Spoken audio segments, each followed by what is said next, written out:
Interviewing a politician is kind of the same and different to all the other interviews you'll do. It's the same because a politician is a human being, hopefully has something interesting to say, and you, the interviewer, have to somehow get that interesting material out of them. Politicians are different to other interviewees, though, in the sense that they are salespeople as well. They'll have a pitch, a very well prepared pitch, and they will want to get it across. That's fair enough, but we're not giving them a paid advertising spot. So our job is, to some extent, to control the conversation, to make sure it's not just what they think is interesting, but what we, and in particular the audience, think is interesting as well. Now, for a lot of journalists and interviewers about trying to pick holes in the argument the politician is presenting, it is to have an argument. Often it's said, our job is to speak truth to power. Just think to yourself, though, is that all I want the interview to be about? Sometimes I feel we can get stuck in digging ourselves into a little hole, getting deeper and deeper into an argument that leaves the audience miles behind. Just ask yourself as you prepare, what can I ask them that they don't already have an answer to? Let's make them sweat, not because we're picking a flaw in their argument, but because we're making them think about the answer to an interesting question. Sometimes, believe it or not, a politician won't want to answer your question for fear of alienating a group of voters, so instead they'll waffle tirelessly, hoping to filibuster their way through the proceedings without actually being clear. You want them to be clear. First thing, if they don't answer a question, you repeat the question. Second thing, if they're obfuscating, you point out that that's what they're doing. Just politely deconstruct the proceedings and articulate what's going on. Say, do I detect a certain reticence on your part to answer this question? Or, I hear what you're saying, but with respect, that's not quite what I asked you, is it, or is it? And as soon as you point out what they're doing, the audience will at least see that they're trying not to answer the question, and it'll make it much harder for them not to do so. One of the things to think about as you prepare an interview is the balance between open questions and closed questions. Now, an open question is one that starts a conversation. You might ask a politician, tell us about the things you regret that you've done over the last 5 years. They can say as much or as little about it. They can wax lyrically on the topic if they wish. A closed question is one that gets you to a very specific, narrow answer. Was it a mistake to cut the top rate of tax? Or when did you learn that they were going to cut the top rate of tax? Now, key here, get a balance between the two. Just like a good exam has some multiple choice questions and some essays, if an interview is all closed questions, it begins to feel as though you're not really giving the interviewee the chance to explain themselves. If it's all open questions, frankly, it can get a little bit woolly. Make sure when you go into an interview, you've got a balance between the two. Few issues cause more tension in political interviews than that of interruption. How far should the politician just be allowed to speak? And how much should you interject and get in the way of them doing so? Now, audiences don't really like interruption. It is very annoying if two people are speaking over each other at the same time, and it's also frustrating if no one ever gets to finish a point. So too much interruption is a bad thing, but too little interruption can make an interview boring. It's just a politician giving a lecture. What do? Well, my advice is do give the politician some free space to say their bit. They may want to frame a question differently to the way that you framed it, and they're perfectly entitled to do that. They should be given the room to do that. Give them that room. After that, I would be fairly ruthless about interrupting. Now, in order to get yourself away from the tyranny of the script of questions in front of you, the basic message is you have to enjoy the interview.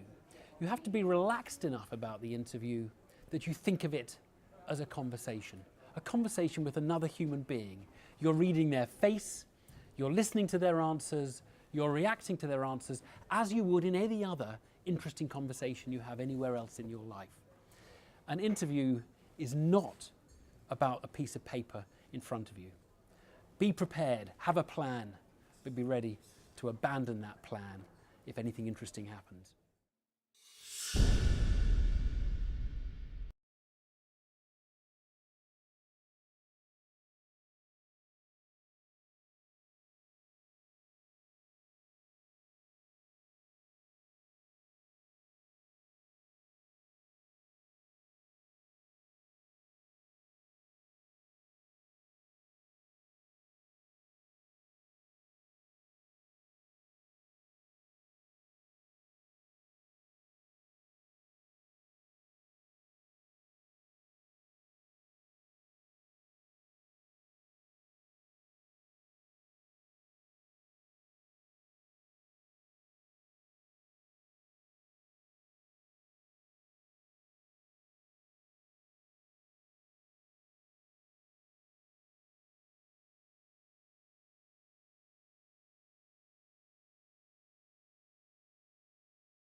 So maybe ask yourself, is there a question, a hypothetical question, a question about some issue of topicality that is not one to which they'll have a scripted answer? An interesting question, a telling question, an unpredictable question, anything like that will make, I think, for an interesting interview. Interviewing politicians is kind of the same and different to the other interviews you'll do. It's the same because the politician is a human being, hopefully has something interesting to say, and your job is to get that interesting stuff from them. Slightly different in that the politician also comes into an interview as something of a salesperson. They'll have a pitch. It'll be quite a prepared pitch. And as we're not simply giving them a paid advertising spot to say what they want, we have to make sure we maintain some control over the agenda, that we guide them